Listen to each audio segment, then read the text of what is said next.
Good evening, everyone. We'll just wait for folks to join us in the room today. We'll begin in a couple of minutes. Thank you.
Vanakkam, good evening. My name is Kumaran Nadesan. I am a co-founder and director of Channels in Finance. On behalf of Channels in Finance, it gives me great pleasure to welcome all of you to this evening's programming. We have a very special webinar today, the Bond brothers, along with a sister in tow. But before we get to our fantastic panel and the opportunity for me to introduce them, I'd like to take a few minutes to talk to you about Tamils in Finance. Tamils in Finance was established as a pilot in 2019. It is a network of established and emerging Canadian Tamil executives in investment management, commercial and retail banking, sales and trading, risk management, private equity, venture capital, and other financial sectors.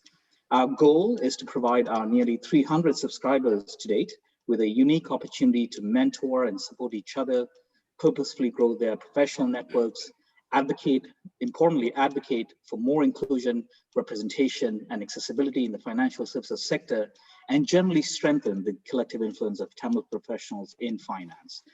You can learn more about our work online at www.tamilsinfinance.ca, and you can find us on Twitter, YouTube, and of course, LinkedIn. Tamils in Finance is a passion project for many of us. I think tonight's panelists represent the spirit and clout and the determinations of the Canadian Tamil community and how we're increasingly expanding our footprint on Bay Street and in corporate Canada. This event is special for me for a number of reasons, but perhaps most importantly, I've happened to know all three people for a very long time. I've known Rohan and Roshan growing up as a fellow resident at Tuxedo Court in Scarborough over 20 years ago. Rohan was literally one of the first guys I met when I moved to Canada and ended up going to his house quite often at 10 Tux, and Roshan happened to be Roshan's friend. I'm kidding. He's going to end up being a friend with Roshan right off the bat. There's something probably wrong with you. He can be very charming. I've actually known Duwi for even longer when she was much younger. With that said, I'd like to introduce our panelists today. Roshan Thiru is a senior managing director and head of the Canadian fixed income team at Manulife Asset Management. He's responsible for the Toronto and Montreal-based fixed income and money market teams that manage client portfolios in actively managed Canadian fixed income strategies, including fixed income balanced and other customized mandates. Previously, he was a senior portfolio manager focusing on investment grade corporate debt mandates. Prior to joining the firm, Roshan was a lead analyst with DBRS, covering the energy, project finance, and utility sector. And before that, he worked in institutional credit risk at RBC Financial, as well as Foyston, Gordon and Payne. He's a CFA charter holder, as well as with an MBA from the Windsor Business School.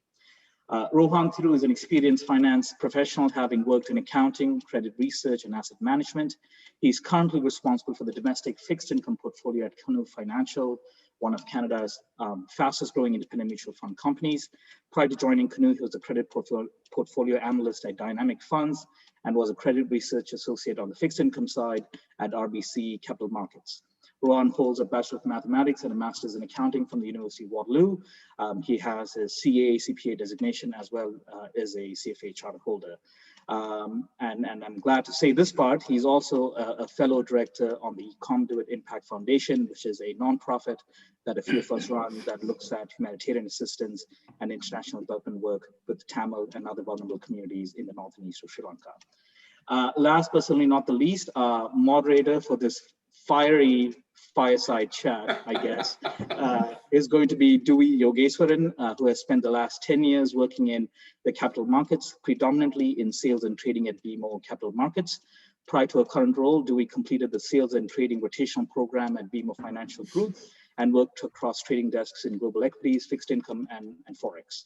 She completed the Jeffrey Skoll BASC MBA program at the Rotman School of Management and is a Women in Capital Markets Heather L. Main Scholarship Awardee. And Duwi, I'm very proud to say, is also a co-founder and is an advisor to Hamilton Finance. With that said, welcome everyone to today's event. This is one of our most highly anticipated webinars since we began this series in Jan 2021. We have more fantastic programming coming up with Hamilton Finance in the months ahead. So please do continue to stay engaged with Hamilton Finance. Enjoy tonight's event. And now over to you, Duwi. Perfect. Thank you so much for that introduction, Kumaran. Before we started, I believe Rohan and Roshan had a few things to say. Sure. Thanks, Duwi. Perhaps I'll start just before we just get into our discussion. Hello, everyone. I just got to go through this disclaimer with you. I'd rather be very quick. We're going to discuss a number of topics today, but I do want you to know those are prepared and accomplished by myself for information purposes only, and all the views and opinions expressed in this webinar today or going to be expressed in this webinar today are my own and does not represent the opinion of Manulife Investment Management or its employees. And then the views we are going to have today are obviously, they are as of today and subject to change without further notification. So thanks for bearing with me while I went through that with you. Thanks, Roshan. Guys, I don't want to make this boring. We are going to try to talk about a lot of topics here, whether it be investments, accounting, legal, all of those issues everything's a fair game here. I just want to caution people that, this is all our opinion, and please don't take this as advice. You need to really sit down with a professional advisor before you invest your money. And all of these opinions are my opinions and not of Canoe Financial. Thank you. Perfect. Thank you both. And I just wanted to thank you both for joining our conversation today and being a part of it. To those of you watching, I will be leaving plenty of time for questions, so please jot them down, send them our way, and we'll try to get to as many as we can. I did want to start this panel off on more of a personal note, because I think that would serve as a great background and backdrop for the following conversation. So I'm going to start with you, Roshan. I think both of your stories, very inspiring story, and I'm sure our audience would love to hear it. So can you tell us a little bit about your career journey and how you got to your current seat? Thanks, Duwi. Good evening, everyone, and thank you for taking your time to join us today. I must say that, it's not often people want to listen to a bond manager, let alone two. So thank you very much. And also a big thank you to Tiff for inviting us on this panel today. And Kumaran, thank you for that overly kind introduction. Folks, once again, just so there's no confusion, I'm Roshan, and over there on the other side of the screen is my little brother Rohan. The reason I say that is the name mix-up, happens more often than you think. Clearly, when my parents named us, they didn't think we'd end up in the same business. So you really can't blame them for giving us names that sound like Roshan and Rohan. Now, thanks, Duwi, thank you for that question. To answer that question, just to step back a little bit, by way of background, I immigrated to Canada with my family in the early 90s from Sri Lanka. As you know, we came here having left everything behind due to the war. Not very different from many other Tamil families at that time immigrating to Canada. Our stories would be very similar. My dad was in his late 40s, not much to his name, but his kids in a completely new country and the responsibility of taking care of the family of 5. I was 17 then at that time, so I knew the hardships my parents had to endure. Eventually, though, we were able to rebuild our lives here, and here we are. That's our personal story to this amazing country that we are all lucky to call home. Given Rohan is my little brother, you can safely assume that his personal story isn't all that different from mine, unless, of course, he has a different version he wants to tell us. The reason I say that is because growing up, he always had a different version to all the stories I told my parents about him. So with that being said, that's our personal background. Professionally speaking, of course, and with regards to my professional journey, I've been in the mutual fund industry and the asset management business since the late 90s. Right after my first year at school, I was looking to do something that summer. My dad had been working at Franklin Templeton, who was Templeton Investments at that time. So he introduced me to a few people in their transfer agency. So I ended up working there for that summer, and it's there that I actually fell in love with this business. And everything I did from that summer forward was eventually to become a money manager, a portfolio manager. And, I feel pretty passionate about this business. I believe in this business. And I think it's a noble thing to be able to, do what we do for our clients. Now, with regards to Manulife, my relationship with Manulife Investment Management started when they made me an offer literally 3 days before Lehman Brothers filed for bankruptcy in 2008. I joined the company in October 2008, right in the thick of the financial crisis. And I remember this vividly because, it was my wife, she had just finished school at that time. So her and I had just gotten married a few months prior to that. So I remember asking my new boss to be if I could take some time off before joining work. And he said, well, the world is falling apart, so you better start soon. So sure enough, soon after that conversation, I start my job, and the rest is history, as they say. And here I am. So there you have it, Duwi. That's my story. Perfect. You did mention that your father worked at Franklin Templeton, and I think that's a great example of how it's important to have someone that can, at least in some way, be a lens into an industry. And I hope here at us at Tamils in Finance, we can be that lens to younger professionals that might not know about all the different careers that exist within finance. So that was great that you shared that with us. Rohan, I know you're similar story, but you of course have there's uniqueness to your story as well. So can we hear a little bit about you and how you landed your current seat? Roshan is kind of downplaying his path to become a portfolio manager in Manulife. There was many obstacles, being a new immigrant, understanding the cultures, meeting new people.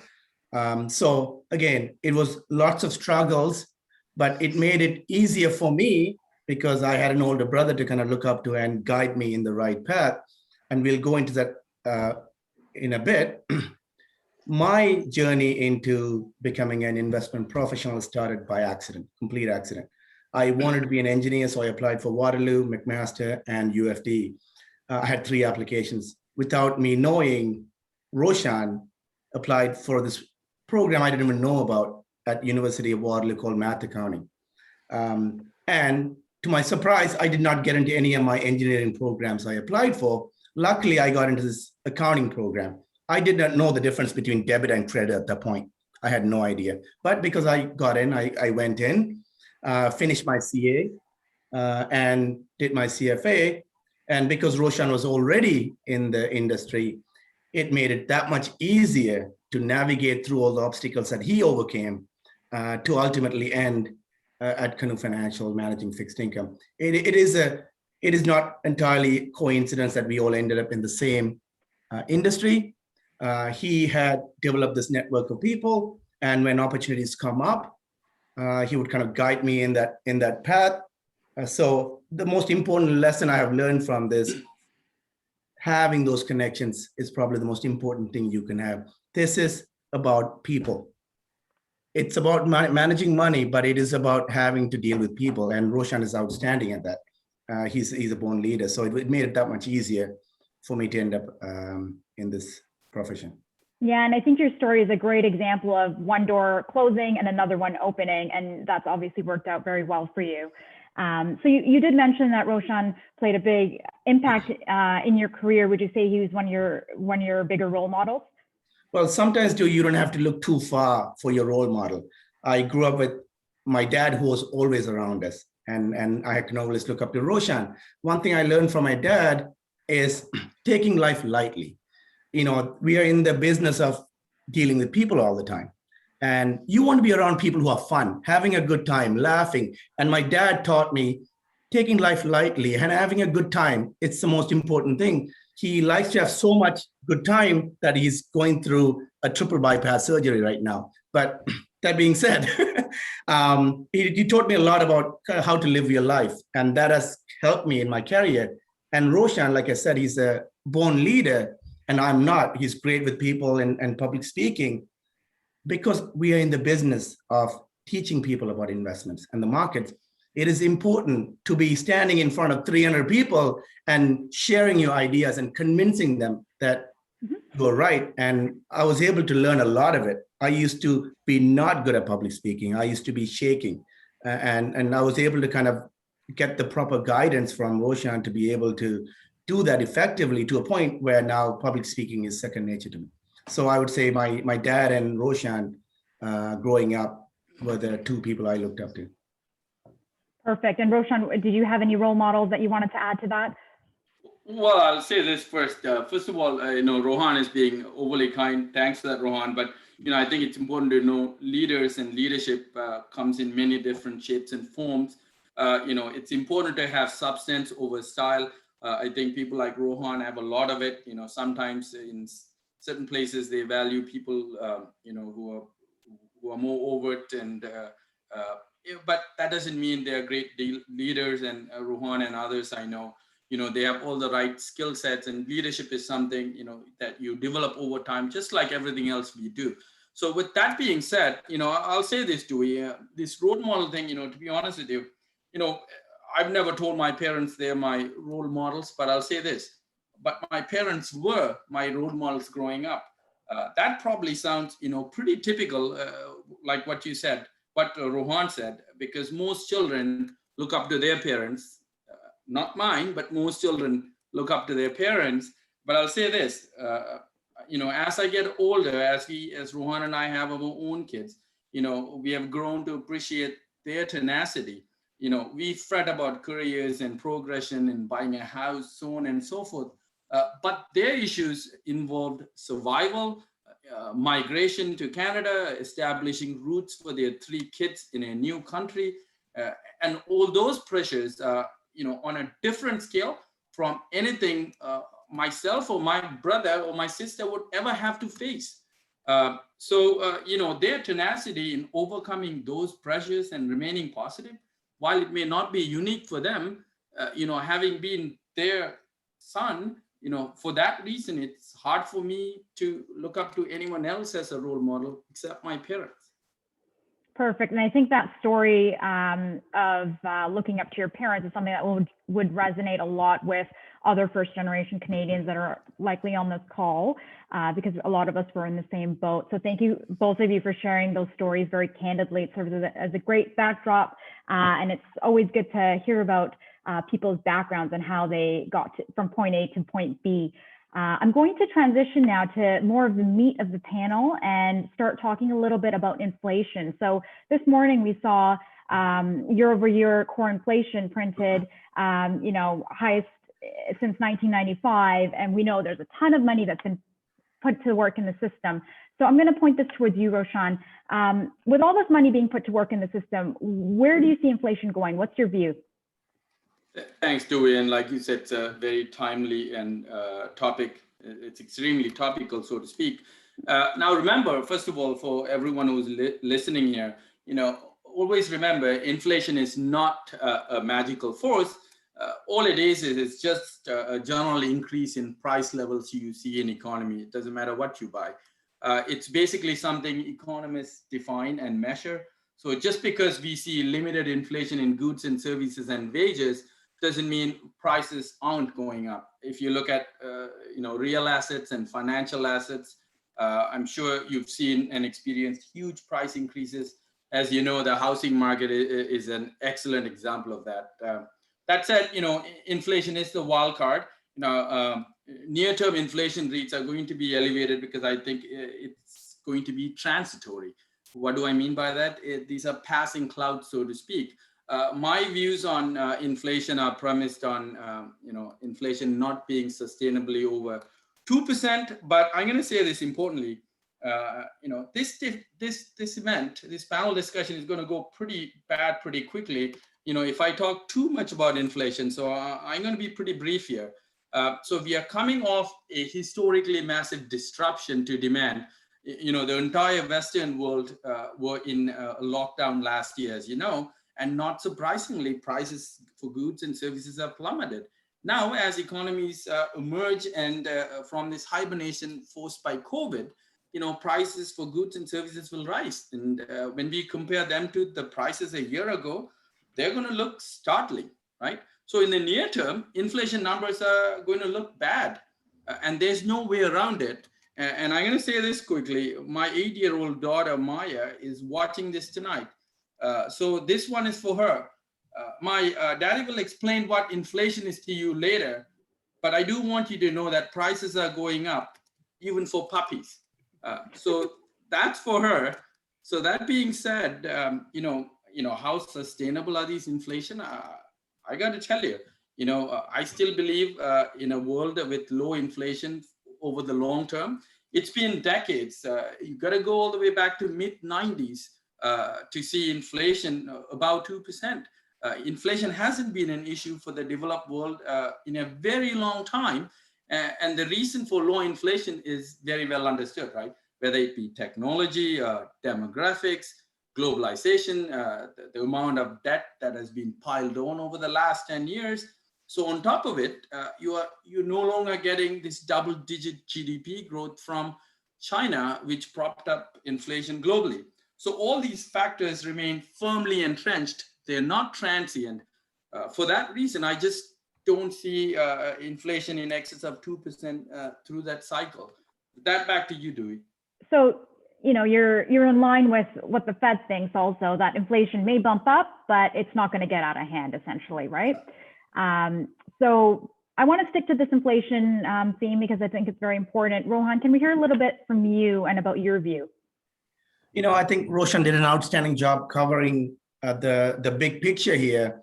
If you really want to see inflation, you need all that money supply to come into the economy. And we have not seen that. All that money supply that's been pumped into the economy by central banks, Duwi, are just sitting on central bank balance sheets. If you want to see money supply be really pumped into the economy, you need to see wage growth. And this is what people are forgetting. And we really haven't seen wage growth over the last 20 years to really meaningfully pick up. So in my view, like Roshan said, inflation is more of a developing country issue, not a developed country issue. You look at a country like India, there is real demand. They have demographics supporting it. country like the US does not have demographics. Aging people spend less. The peak spending age for an American is 47 years old, and baby boomers are aging faster than millennials could spend. So in my view, there's real structural issues here, and unfortunately, central banks are not going to be able to address this. Well, we know that our neighbors to the south have saved up $1 trillion over this last year, waiting to be spent, right, when this economy reopens. And all that pent up demand, there's not going to be enough supply, right, to meet that demand. So don't you think that's going to cause at least short-term surge in prices?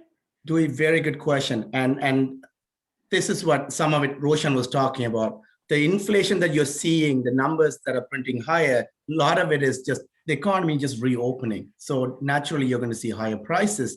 And one other important factor is supply disruption. During COVID, there was massive amount of supply disruption. And those supply disruptions will work itself out. Supply chain disruptions will work itself out over the next 2 years. 2 weeks, 2 months or so. I am not concerned about this higher print that we saw today. One thing that people forget, everyone who's excited about inflation, they looked at the 0.8% inflation print and said, here comes inflation. What I want to highlight here is that a big part of that was increase in used car sales. Why did that happen? Number one, automakers started pulling back on new car production going into the pandemic. So finding new cars was difficult. Second is more and more people are taking cars instead of public transportation. These are the two reasons you saw an uptick in used cars. Again, you got to look under the hood to see, are we really going to see inflation? I'm not concerned about inflation. Going back to your pent-up demand, like you see this every day. Out of the $5 trillion worth of monetary stimulus, 2 of it went into checking accounts. Here's the story on pent-up demand. In my view, a majority of the economy has still been open except restaurants, travel, and tourism. Those 3 things, Dewey, are only 5% of the US GDP. So for us to say all this pent-up demand is going to get inflation to pick up and growth to pick up, I think it's kind of silly. I just don't, this has never happened before, and I just don't think we are ever going to eat our way out of this recession. Okay, well, assuming that your theory is wrong and inflation does go high, this is a question from Timothy Latrell. What do you think is a great investment opportunity to protect against high inflation?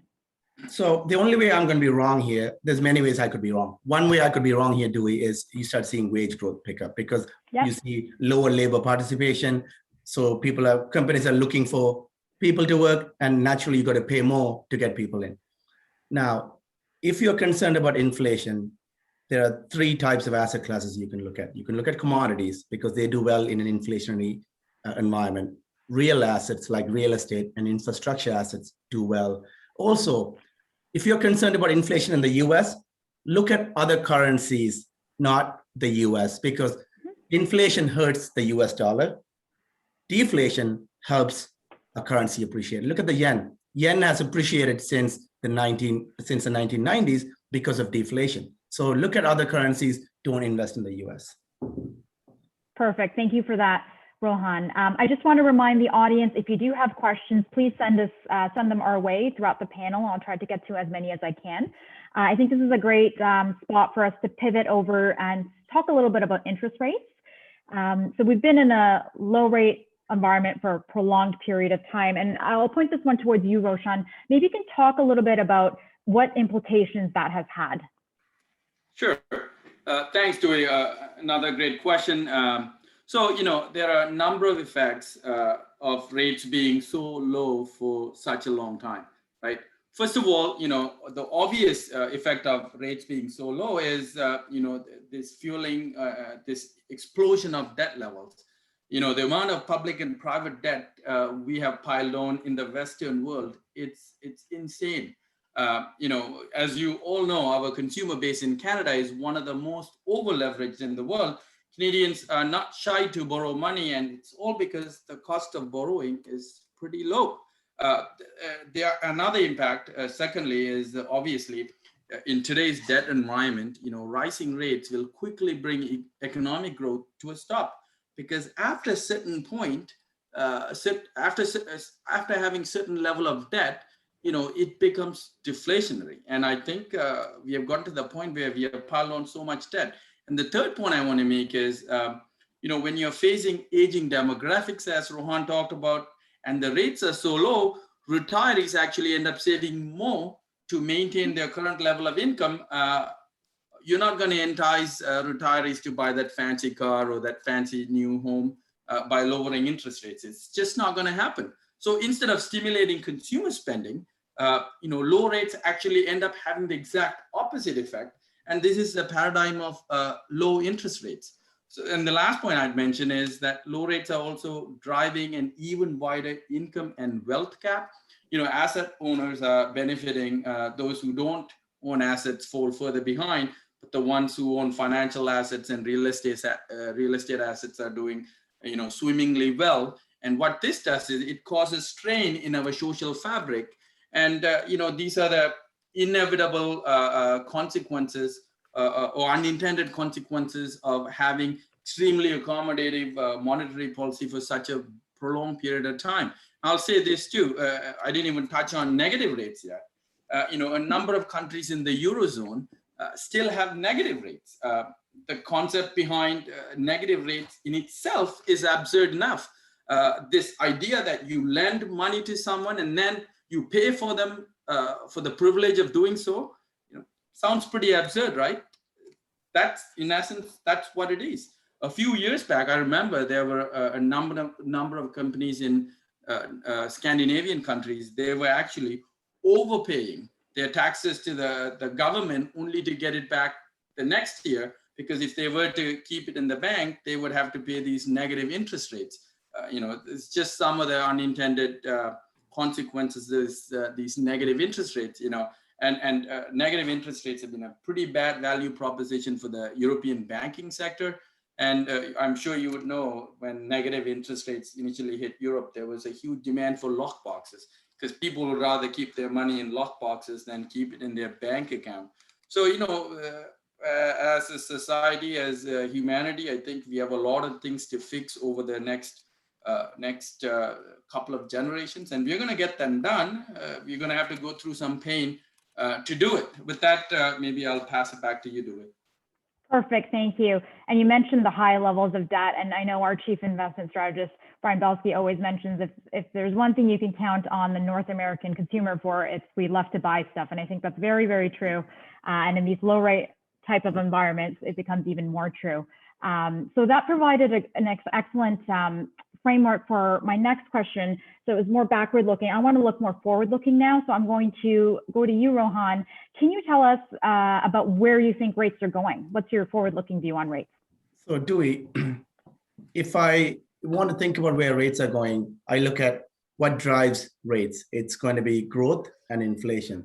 In my view, whether you're talking about growth in North America or growth globally, has peaked because of demographics and deglobalization. I am not concerned about rates going higher at all. These, coming out of a downturn, you have seen this knee-jerk reaction every time, going back 30 years, knee-jerk reaction in rates backing up. Largely, people expecting inflation to pick up and growth to pick up. It never happens. Look at the US over the last 20 years. Real GDP growth has averaged about 2%. The problem is the risk assets are looking for something more. Going forward, my view is that growth is going to be around 1% to 2%. What that means is that interest rates are going to have to remain lower. We got, in the US alone, there's about $80 trillion worth of total debt.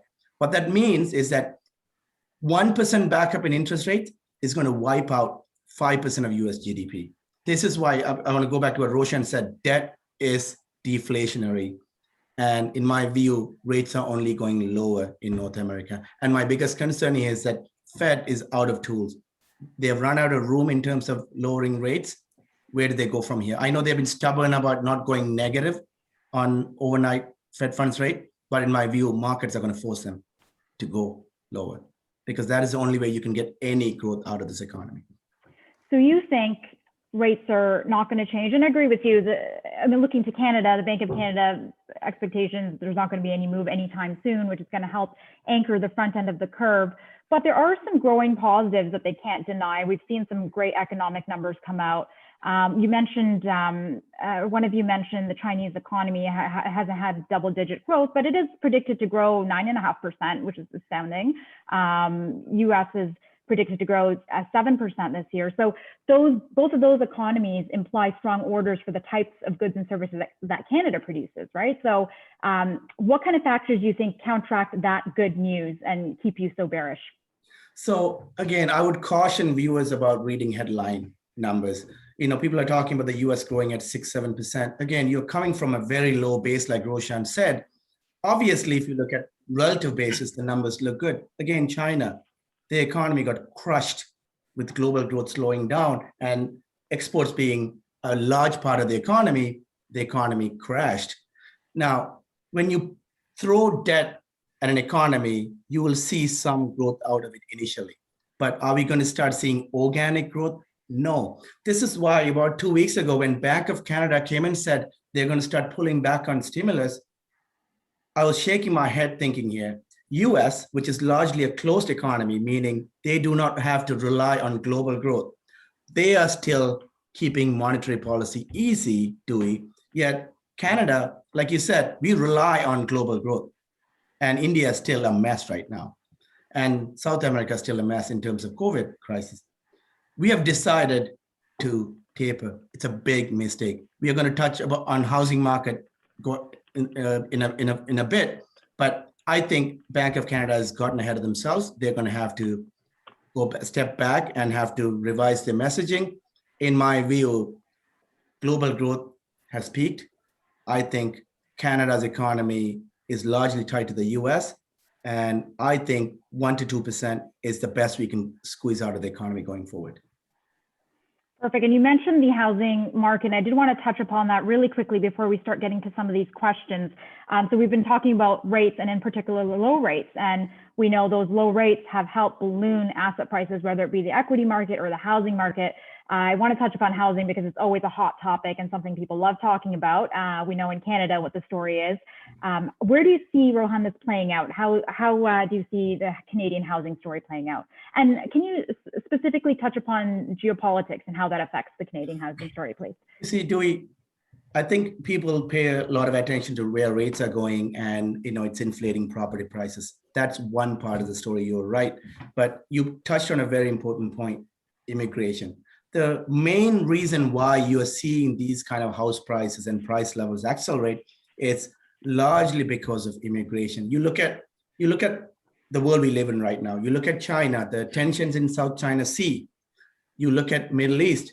If you are in China, if you are in Iran, if you're in India, if you're looking for a safe place to go and live, or you want to send your kids, if you want to think about the 1%ers in China, that's about 15 million people. That's half the size of Canada. If they all start to immigrate, and they have been over the last 20 years, because people are starting to see the tension in South China Sea rising. And COVID has only made that much more faster in terms of immigration leaving. This is why you are seeing lots and lots of immigration into Canada, and those people want to own a home. And one more point I want to make here is that your home is not just a place to live anymore. It has become a daycare. It has become a nursing home. It has become a restaurant. It has become a vacation spot because of pools. So your home now is more than just a place to live. And in my view, thrown over you look at Canadian housing market, it's still relatively cheap relative to cities in India or in China. And I think this is why I think the housing market has done what it has done. And I know there's a lot of talk about housing market bubble. I think this has a bit more room to run. And the pandemic has definitely slowed down immigration, and we're going to see that reverse as things open up again. I'm going to start with some of the questions now, because we have some questions that came in, and I want to make sure we try to get to as many as we can. Thank you to those of you who sent questions. And to start off, what is the framework you use to analyze the fixed income market and come up with an informed opinion? So let me start with that, Dewey. Okay. I think when you're a fixed income portfolio manager, I think it's important to understand macroeconomics, because you're having a view on inflation, we are having a view on rates, and geopolitics play a big role in it. Global growth plays a big role in it. You got to have a view on global growth, and you got to have a view on China. You got to have a view on the US. If you don't have a view on global growth, you don't know where rates are going, and you don't know where credit risk is going to come from. For example, my view 5 years ago was that China has peaked in terms of growth, and they're going to start slowing down for 3 reasons. Number one, they're decoupling from the US. Whether China likes it or not, in terms of globalization, they're going to be left behind because of national security concerns. Number two, the one-child policy in the late 1970s means that they're having a real population growth issue. They're aging faster than a lot of other countries. Despite the fact that there are 1.4 billion people, new stats show that they're aging faster. Without demographics, without population growth, you don't have GDP growth. And the third is the amount of financial leverage that they have in China. If you combine US and Japan, they have 50% more financial leverage. That is the biggest national security concern for China. So again, you got to start drilling into the fundamentals of a country to understand growth. And then based on the understanding of growth, then you can overlay your views on inflation and interest rates. Perfect. Thank you for that detailed answer. We have a few more people fighting you on this inflation topic. So next question, more fiscal stimulus is coming in through the Biden administration. It's likely the $1.9 trillion that's about to be poured into the economy. Will that not cause additional inflation? So I'll take that one, Duwi. So, inflation is, like he said, so there's 2 things, right? So for the last 10 years, what we had and what we didn't have. So last 10 years, we had an overly accommodative monetary policy, but the fiscal policy wasn't as accommodative because it was largely sporadic. Now, sure enough, Mr. Biden is coming in with, fiscal stimulus after fiscal stimulus. There's going to be 3 by the time, by the time next March comes around. So it is a lot of money, but to Rohan's point earlier, there's 2 things, right? There's this M2, there's the money supply, and then there's the velocity of money. So you need both. So there's money supply has shot through the roof because of all this printing of money and the federal stimulus, so on and so forth. But if you look at the velocity of money, it's just plummeted. Why? Because people are putting all the money because they can't spend it. They're putting it in the bank, number one. And number 2, banks are not lending. So what that happens is when the banks don't lend, it doesn't, start this cycle of economic growth. And banks, to be honest, haven't been lending for a very long time. So in this environment, how do you generate sustained inflation for a long period of time? I absolutely agree. Like in the over the next 10 to 12 months, you are going to see higher prints in inflation. But always be mindful that they're there because economies suddenly are opening up. For example, hospitality and recreation, the CPI numbers were great. That's because things are just opening up. You see through this, you don't invest for tomorrow, you invest for the longer term. And I just don't see inflation, at least at this point, being there in a more sustained basis. Now, I'll say this, right? The thing that may be different this time, you always have to acknowledge when you might be wrong. There's a thesis against what could go wrong is, if we are in an environment where, because of this income disparity, because of this wealth disparity we see, and the governments are now overtly talking about it. Now, central banks are overtly talking about it. To bring everyone into the fold, we may have a scenario where you have central banks remain overly accommodating for a very long time, and then central governments are doing the same thing. If that were to happen, it's possible that we may have inflation, but it's going to take some time, and it's going to take a while to fix these things. And I still don't see inflation in a very profound manner. So you think you're of the view we might see a one-time surge in prices, but it's not going to be an ongoing issue, which the second scenario is what's usually exactly concerning for central banks. I just don't exactly.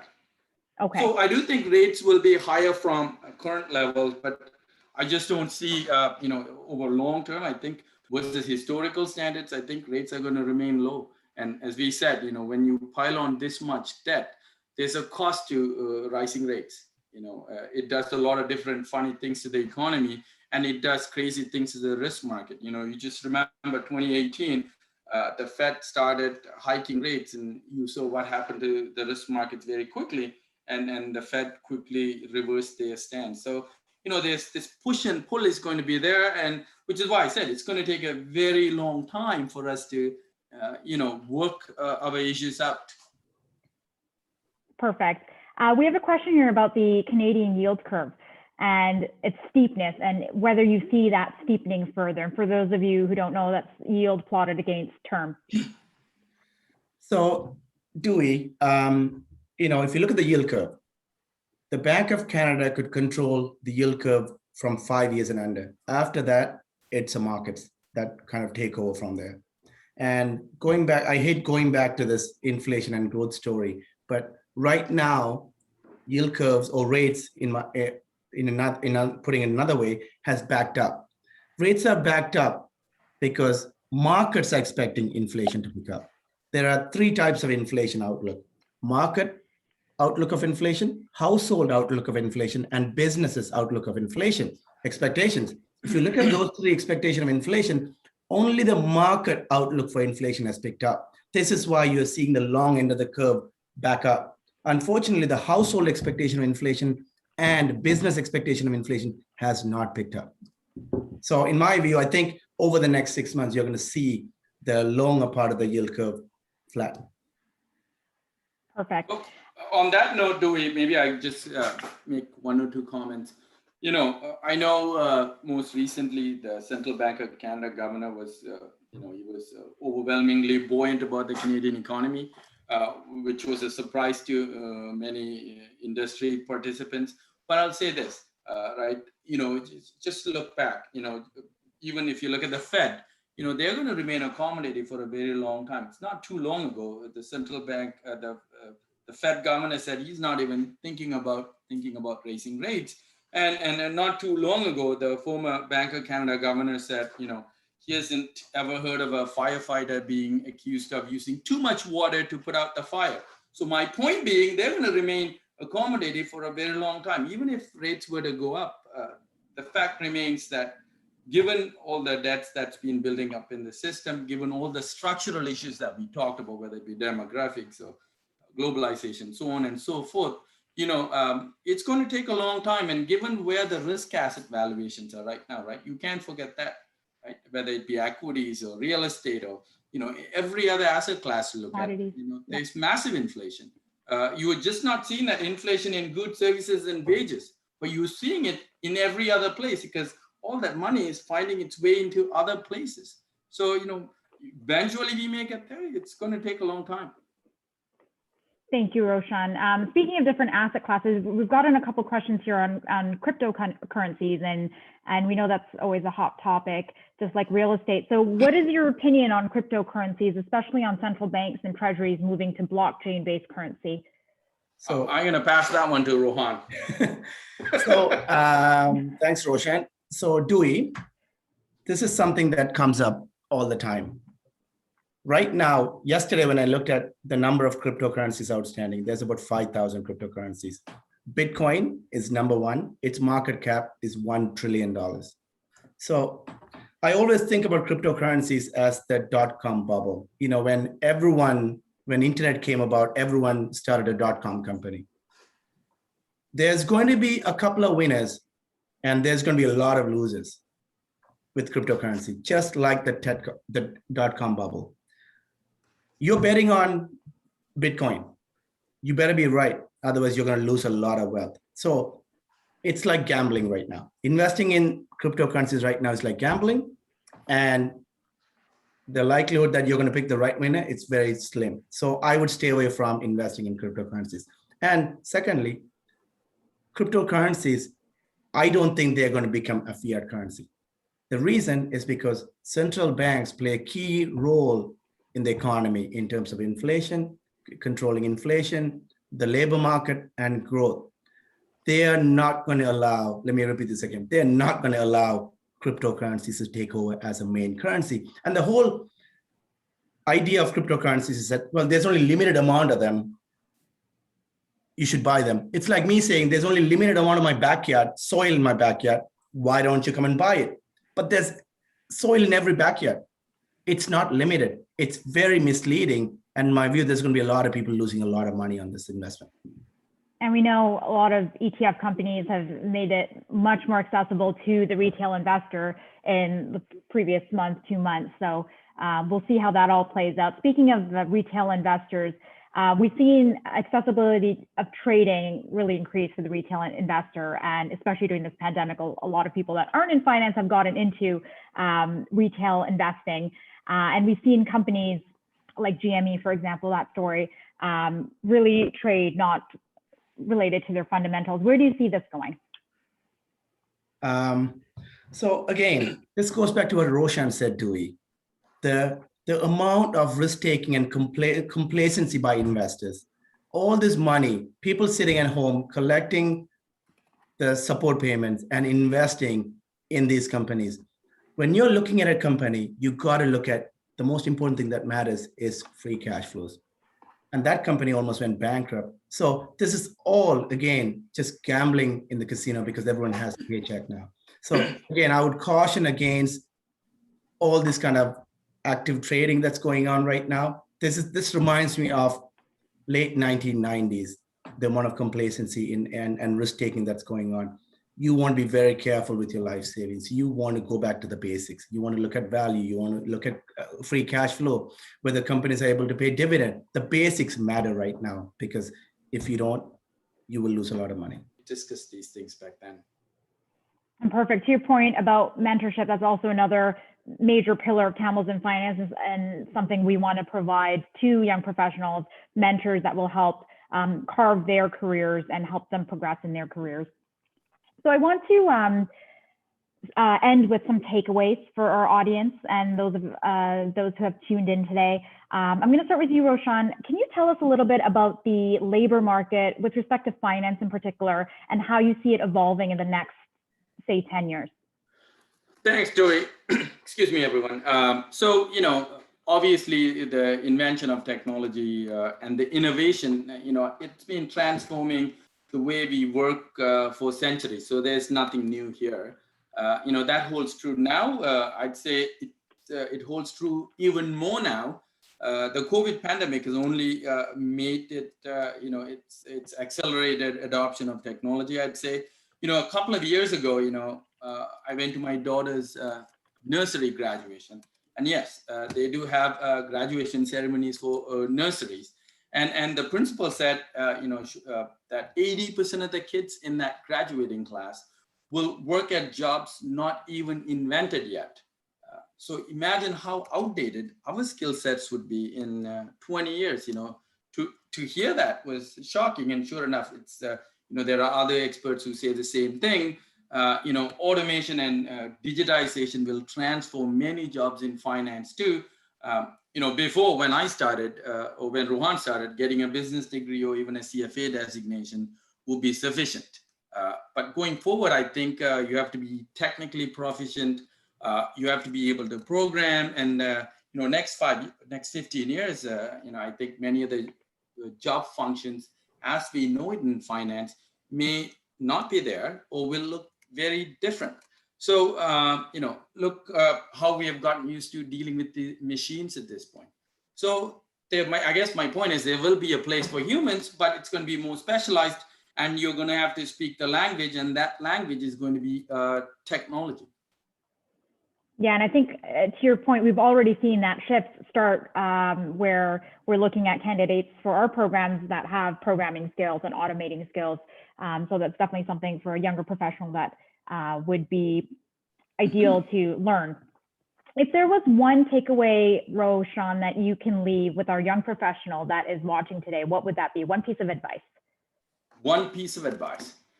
Okay, so I'll say this. It's not often my advice is solicited. When I do give it to my kids, they quickly dismiss it. But I'll say this. be tenacious and resilient. The reason I say that is, because in life, you go through good times and bad, and when you're going through tough times, whatever it may be, you got to be able to go from one failure to another, one tough day to another, without losing hope, without losing your motivation. A lot of skills can be taught, they can be learned, but tenacity and resiliency, I think it's a mindset. The mindset is, in every failure, there are lessons to be learned, and every time you fail, you try harder next time. Never give up, which is what I learned from my parents, and so that will be my advice. Perfect. I actually watched a TED Talk on grit and the importance of grit for succeeding. And I think for our young professionals that are watching today, that was a great TED Talk, and it really is related to what Roshan just said. Rohan, I'm just going to ask you the exact same question because I think it's a good one to leave our audience with. If there's one piece of advice, one takeaway that you want to leave with our young professionals, what would that be? Thanks, Duwi. So the one thing that I always tell the co-op student coming in to work with us, at Canoe Financial is this: if you live frugally, it gives you so much more flexibility to be intellectually honest. I think in this day and age, given how much consumption-driven economy we have, we get caught up buying new cars, piling on debt. What that does to us is ties our hands in being able to speak and express our views. And one thing that never goes out of fashion is being frugal. Don't buy a new car. Don't pile on debt. Don't use a credit card. These are simple advice I would give to young people, not just professionals. Just have that flexibility. That's going to give you the real freedom that you need to be able to live the life that you want and retire early. I guess I'm not getting a fancy Christmas gift from someone this year. Thank you both. I think that was a great way to wrap up our panel. So I want to thank you both for joining us. I apologize that we didn't have time. We're coming down to the hour to get to everyone's questions. But if there are any questions, feel free that are outstanding, feel free to email us, hamiltonfinance@gmail.com, and we'll get back to you. And I'm just going to pass it over to Kumaran now. Kumaran, before you take over, just a quick. First of all, thank you everyone for having us on this panel. I obviously had a blast. It was great to be on this panel with my brother, and I hope my parents never watched it today. And for everyone else out there listening, hope you enjoyed the discussion. If you did not, we hope you had a good nap. But in all due seriousness, thanks for joining us on the call today. Good night and good luck, everybody. Back to you. And thank you, Kumaran and Duwi, for organizing this great event. It's always special to share something like this with my brother Roshan. And I just want to let all the viewers or young professionals know that, you cannot do everything by yourself. You have the brothers and sisters of Tamils in finance, whether it be that or Comduit. We have an organization and a support group set up so that your path, just like how my path was made easier by Roshan, your path will be made easier hopefully by us helping you, guiding you in the right way. Thank you, Roshan, Rohan, and Duwi. That was a fantastic conversation. Duwi, thank you so much for your very effortless weaving of all the different questions and topics. Roshan, always a pleasure listening to you. I've been laughing at your humor for 20 plus years, and you just get better with age, my friend. Rohan, as always, very insightful, very bold. I love the point that you made about living frugally gives you the courage to truly speak your mind, and you've always done that for as long as I remember. So kudos to all of you. To everyone watching this programming tonight, thank you so much for your time. We've had one of the most highly attended events, I think, looking at the numbers here, almost full house. And I just wanted to sign off by saying, really Rohan's point about Tamils in finance. Rohan and Roshan were lucky with Thiru uncle being in the business and kind of giving them an early sense of it. Not all of us have that privilege. So for young people who don't have that, please do think of Tamils in Finance and all the wonderful people in the organization willing and ready to mentor young people. We have a mentorship program, as Duwi mentioned, that is going on. We're accepting mentors and mentees. It's an equitable relationship. And keep in mind, Tamils in Finance is about you, literally Tamils in Finance. It's only as good as the people who decide to engage with the organization and help build us up. We are on the crest of, I think, a beautiful global Tamil renaissance. I think Canadian Tamils are at the forefront of leading all kinds of amazing transformations in all kinds of sectors, whether government, whether private or not for profit. And Tamils in Finance is part of that story. Obviously, we are Tamils in Finance, but allies are always welcome. We're looking to grow the team. We're looking to deepen our impact on Bay Street and beyond.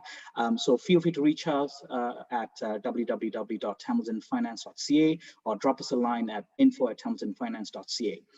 Keep in touch. We have a lot more exciting events being programmed by Wim Dawson and his network team. And we'll see you on another webinar soon. Stay safe and stay healthy. Good night. Good night, everyone. Good night, everyone. Right. Take care.